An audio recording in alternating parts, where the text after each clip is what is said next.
মিরপুরের Paris road, ব্যস্ত মানুষের ভিড়, যানবাহনের শব্দ আর চারপাশে গড়ে ওঠা অসংখ্য বসতি। কিন্তু এই জনবহুল এলাকার মাঝখানে দাঁড়িয়ে আছে একটি ভবন, যাকে ঘিরে বছরের পর বছর ধরে তৈরি হয়েছে একের পর এক ভয়ঙ্কর গল্প।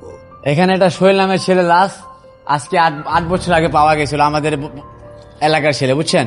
কে মারছে না মারছে জানি না, শুনলাম লাশ পাওয়া গেছে কিছুদিন মানে রাইতে পড়ছে, সকালে আমরা উঠে দেখি এখানে লাশ পাওয়া গেছে। স্থানীয়দের কাছে এটি কোনো মার্কেট ভবন নয়, এটি লাশের বিল্ডিং। খালি কুকুর চিল্লাই, খালি কুকুরের শব্দ হয়। 3টা 2টা এরকম 2টা পর্যন্ত তো আমরা বাড়ি 3টা আজানের সময় কুকুর খালি চিল্লাই। কোনো সময় উনি কি পুলিশ আইছে এই জন্য আমরা আর কিছু বলি না। আর এমনি মানুষ মারে এটা না, পরে উনি মানুষ মার্ডার হয়েছে আর আমরা বা বাইরে নামি না বল দিই আমরা কারে কম। আমার সামনে হয়েছে 7টা মার্ডার হয়েছে, 7টা মার্ডার হয়েছে। এরকম একটা নশা মারা গেছে, আর কয়টা মারা গেছে, আবার আমাদের মহল্লার 3টা ছেলে মারা গেছে। কথিত আছে ভবনটির নির্মাণ কাজ পুরোপুরি শেষ হওয়ার আগেই ঘটে যায় এক ভয়াবহ ঘটনা। নওশা নামে এক ব্যক্তি নিখোঁজ হন। পরিবারের সদস্যরা তাকে খুঁজছেন দিনের পর দিন, সপ্তাহের পর সপ্তাহ, কিন্তু কেউ জানতো না তিনি হয়তো তখনও ছিলেন সবার চোখের সামনে। প্রায় 3 মাস পর ভবনের পানির ট্যাঙ্ক খুলতেই বেরিয়ে আসে এক বিভৎস সত্য।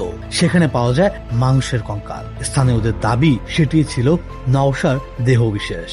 সেদিনের পর থেকে যেন ভবনটি আর সাধারণ কোনো ভবন থাকেনি। একটি পর একটি লাশ, বছরের পর বছর ধরে একই জায়গা, একই ভবন, একই ভয়ঙ্কর পরিচয়। এলাকাবাসীর ভাষ্যমতে এখান থেকে প্রায় 20 থেকে 25টি মরদেহ উদ্ধার করা হয়েছে। এমন পরিবারও রয়েছে যাদের স্বজন নিখোঁজ হওয়ার পর শেষ পর্যন্ত এই ভবন থেকে মিলেছে তার দেহ। লগে পাওয়া হয়েছে, লগে আমরা যা 3তলা থেকে লাশটা নিয়ে ঢাকা মেডিকেল নেওয়া হয়েছে। তারপরে ঘোষণা দিচ্ছে যে মারা গেছে।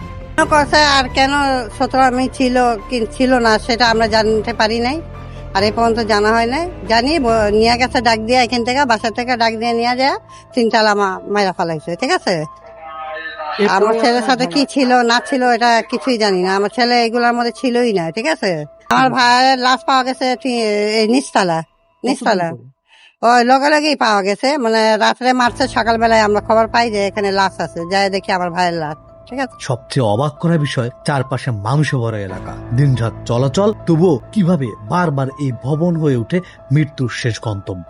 কেউ বলেন এটি অপরাধীর নিরাপদ আস্তানা, কেউ বলেন মাদকের সাম্রাজ্য, আবার কেউ ফিসফিস করে বলেন এই ভবনের ভেতরে কিছু একটা আছে।